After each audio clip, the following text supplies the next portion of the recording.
Sabe quando você fica rodando no mesmo lugar e sempre fica batendo a cabeça e não aprende? Na Índia Oriental Antiga, a gente chama isso de samsara. Eu vou trazer um texto clássico poderoso para abrir a mente na visão desse karma que se repete. Samsara é andar em círculos.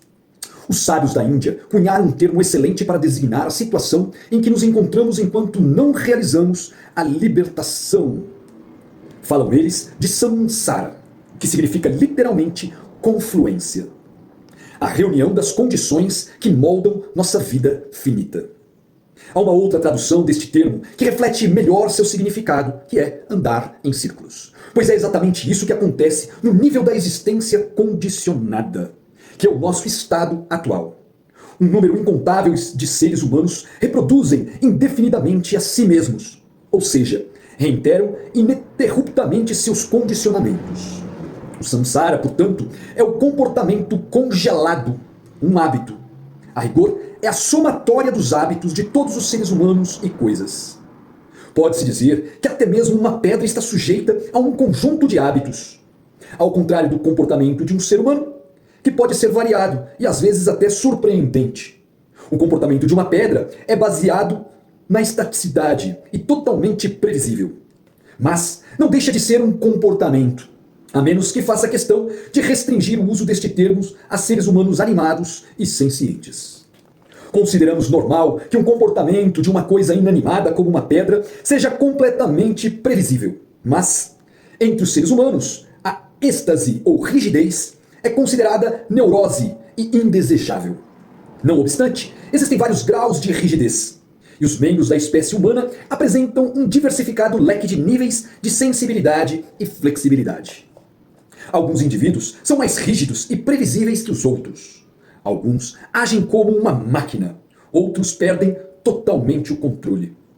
O povo da cidade prusiana costumava acertar o relógio pelas atividades de seu concidadão Immanuel Kant, que saía para sua caminhada vespertina exatamente à mesma hora todos os dias.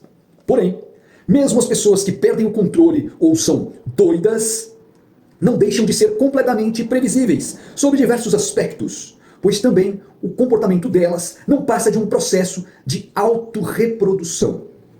E é este o problema essencial. Todos nós temos a tendência de nos repetir indefinidamente.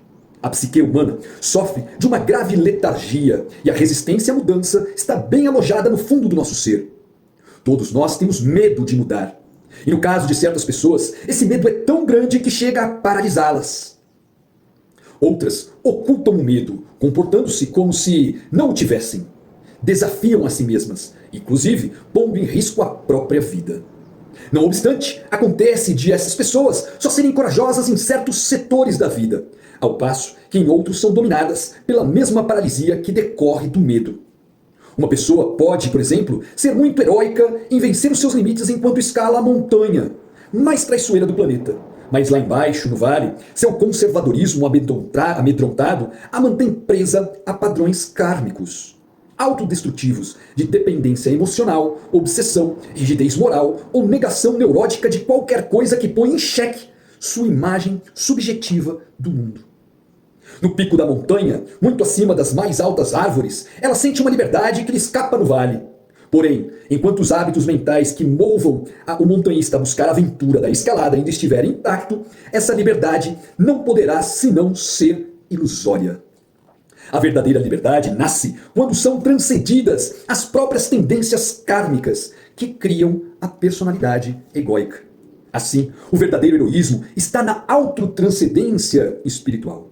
É por isso que na Índia, um dos títulos que se dão aos adeptos é Vira, ou herói.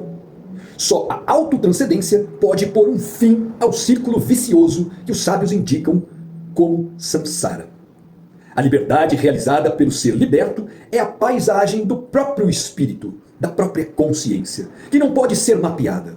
Essa liberdade é o tal do nirvana da tradição oriental, o estado que não há vento, o estado de tranquilidade perfeita, que não pode ser abalada por nenhum acontecimento condicionado do samsara. Isso significa que é necessário transcender a si mesmo e ir se desconstruindo principalmente naqueles hábitos, naquelas atitudes que estão fazendo você ficar estagnado, batendo com a cabeça. Pois se o foco é o topo da montanha, é como se eu estivesse caindo sempre no mesmo buraco no início da montanha e não passasse aos próximos níveis. Quem diria então chegar no topo? Eu sou Tia Ruda e essa é a Escola Brava. Ser humano na máxima potência. Valeu!